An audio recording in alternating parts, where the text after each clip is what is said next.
Have you ever looked up at our brilliant blue sky and wondered what it would be like without it? Imagine standing on a world where the sky is just a black, star-filled void, even in the middle of the day. This isn't science fiction, it's the reality for many celestial bodies in our very own solar system. Think about our moon. It has no sky, no clouds, no wind. It's a silent, airless world. Then you have Mars, the red planet, which clings to a wispy, thin atmosphere, a mere ghost of what scientists believe it once had. Why the dramatic difference between these worlds and our own, lush, air-filled planet? It's a cosmic mystery that scientists have been piecing together for decades. This puzzle isn't just about why some places have blue skies and others have black ones. It's about understanding the fundamental forces that shape a planet's destiny, what gives a world its breath, and what can take it away. The story of a planet's atmosphere is a dramatic tale of birth, life, and sometimes a slow and epic death. It's a battle between the planet's own gravity trying to hold on and the relentless forces of space trying to strip it all away. This cosmic tug-of-war is happening all the time, all across the universe, and the outcome determines whether a world becomes a haven for life or a barren wasteland. Before we can understand how a planet loses its atmosphere, we first need to appreciate what an atmosphere actually is. It's not just empty space above the ground. An atmosphere is a blanket of gases, a complex mixture of molecules held in place by a planet's gravity. For Earth, this blanket is made mostly of nitrogen and oxygen, with a little bit of argon, carbon dioxide, and other trace gases mixed in. This specific recipe is what makes our world so special. It's the air we breathe, the reason we have weather, and the shield that protects us from the harshness of space. This gaseous envelope is far more important than many of us realize. It acts like a planetary-scale greenhouse, trapping just the right amount of the sun's heat to keep our planet at a comfortable temperature. Without it, Earth would be a frozen ball of ice, with average temperatures plummeting far below freezing. The atmosphere also shields us from harmful ultraviolet radiation from the sun, which would otherwise make life on the surface impossible. And let's not forget the weather. All the clouds, rain, wind, and snow we experience are phenomena that happen within this dynamic layer of air. So where does a planet get its atmosphere in the first place? It doesn't just appear out of thin air, so to speak. The story begins billions of years ago, during the chaotic formation of the solar system. As young planets grew from swirling dust and gas, they started to pull in materials from the space around them. The very first atmospheres were likely made of hydrogen and helium, the most abundant elements in the universe. These are the same gases that make up our sun. A giant planet like Jupiter, with its immense gravity, was able to hold on to this primordial blanket of light gases. But for smaller, rocky worlds like Earth, this initial atmosphere was just a fleeting phase, soon to be lost to space. The real atmosphere, the one that would stick around for the long haul, came from within the planet itself. As the young Earth cooled and its interior churned, volcanoes erupted all over its surface. These weren't just spewing lava, they were also releasing vast quantities of gases that had been trapped inside the molten rock. This process is called outgassing. Another crucial ingredient for our atmosphere arrived from the sky. During a period known as the Late Heavy Bombardment, the inner solar system was a cosmic shooting gallery. Comets and asteroids, essentially giant icy space rocks, rained down on the young planets. As they slammed into Earth, they released these gases, adding to the growing atmospheric blanket. A planet is not entirely helpless against these atmospheric thieves.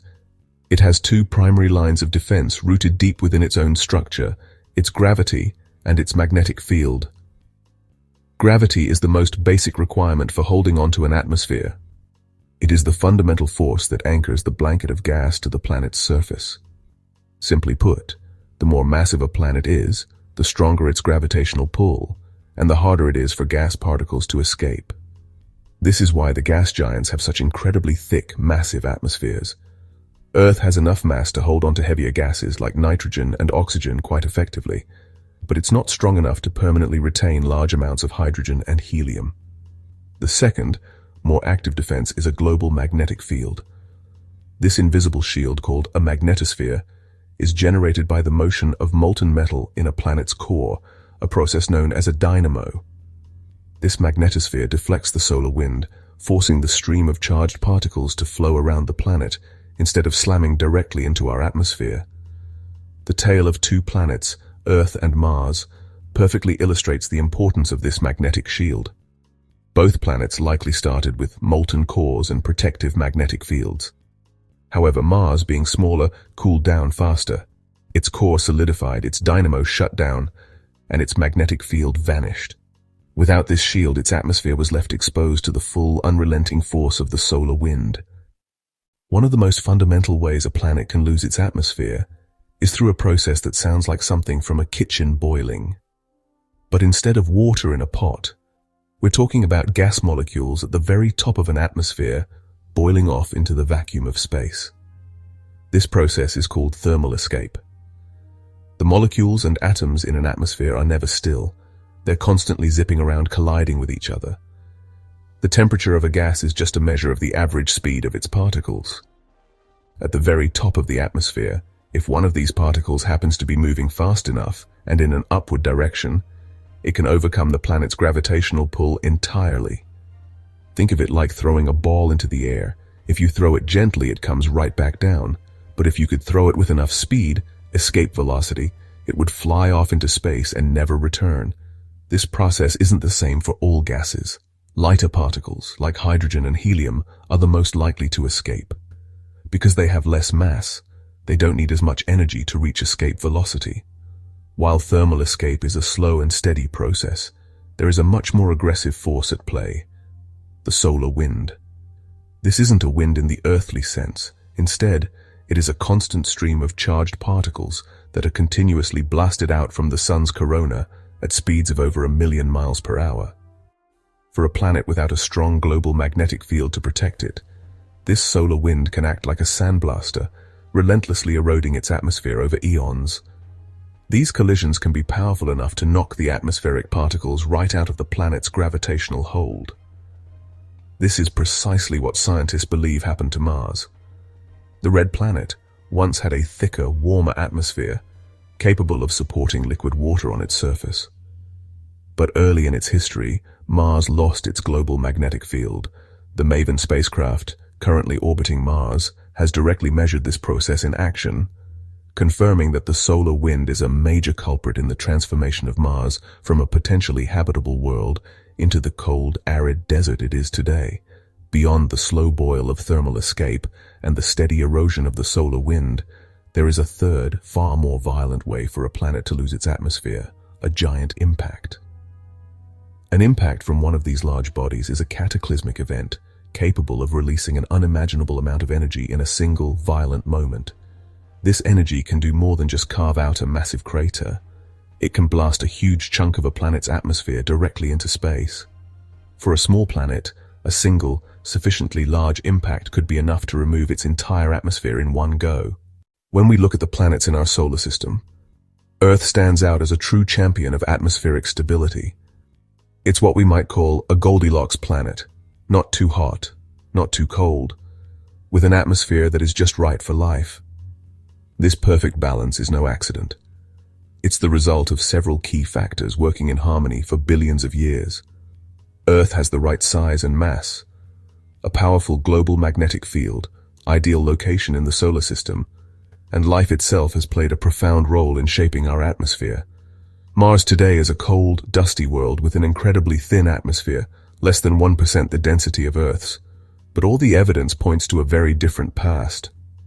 There are dried-up riverbeds, deltas, and ancient lake beds carved into its surface. These features tell us that billions of years ago, Mars was a warmer, wetter planet with a much thicker atmosphere capable of supporting liquid water.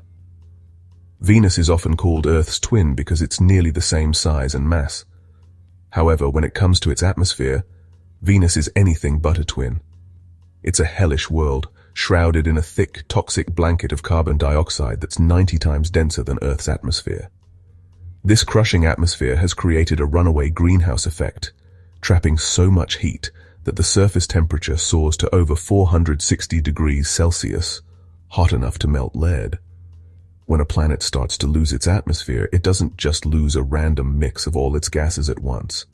Instead, space acts like a great cosmic sorting hat, selectively choosing which gases get to leave and which must stay behind. Lighter gases, like hydrogen and helium, are the featherweights of the atomic world. This high-speed lifestyle makes them the primary candidates for atmospheric escape, especially through thermal escape. One of the most profound consequences of a planet losing its atmosphere is what happens to its water. The presence of liquid water on a planet's surface is entirely dependent on its atmosphere. The air above exerts pressure, and this pressure is what keeps water in its liquid state over a wide range of temperatures. As a planet's atmosphere thins, this pressure drops. When it falls below a critical point, liquid water can no longer exist stably on the surface. It's a recipe for planetary dehydration. The character of a planet's weather is sculpted entirely by its atmosphere. On a world with a thin atmosphere like modern-day Mars, the weather is a study in extremes. With very little air to hold and distribute heat, temperatures can swing wildly. When winds do pick up, they can whip the fine red dust on the surface into colossal dust storms that can grow to engulf the entire planet for weeks at a time. Ultimately, the loss of an atmosphere is the primary process that can turn a vibrant living planet into a barren, sterile world. It triggers a cascade of failures that systematically dismantle a planet's life support systems. Without air, a planet's surface becomes completely exposed to harsh radiation, eliminates the planetary thermostat, and makes it impossible for life as we know it to survive. As we journey through the solar system, visiting the ghosts of atmospheres on Mars and the hellish inferno of Venus, we are left with a profound question. What about Earth? The thin blue line of air that we see from space is the most precious resource we have. Our planet has managed to hold on to its life-giving air for billions of years, but the same forces that stripped Mars of its air are still at work today. The cosmic tug-of-war never truly ends. Our exploration of why planets lose their atmospheres does more than just teach us about our own solar system. It fundamentally shapes our search for life elsewhere in the cosmos. New technologies like the James Webb Space Telescope are giving us the extraordinary ability to sniff the air of these faraway worlds. By analyzing the starlight that passes through a planet's atmosphere, scientists can look for the chemical fingerprints of different gases. We can search for the telltale signs of water vapor, carbon dioxide, methane, and most excitingly, oxygen. Finding these gases would be a monumental step towards identifying a world that might harbor life. An atmosphere with a lot of oxygen would be highly suspicious. Oxygen is a very reactive gas and doesn't like to stay in an atmosphere on its own. Finding it on an exoplanet could be a powerful signpost of biological activity, a living sky. The lessons of atmospheric escape are our guide in this search. They tell us to look for planets that are massive enough to have strong gravity and to prioritize those orbiting calm stars that won't strip away atmospheres too quickly. Ultimately, the quest to understand planetary atmospheres is a quest to understand our own place in the universe. Each barren, airless rock and each suffocating, toxic world we study makes us appreciate our own vibrant blue sky even more. As we continue to scan the cosmos, we are searching for a reflection of ourselves, another world that has managed to hold onto its breath against the vast, silent emptiness of space. The search is on, and the silent skies of other worlds are finally beginning to whisper their secrets to us.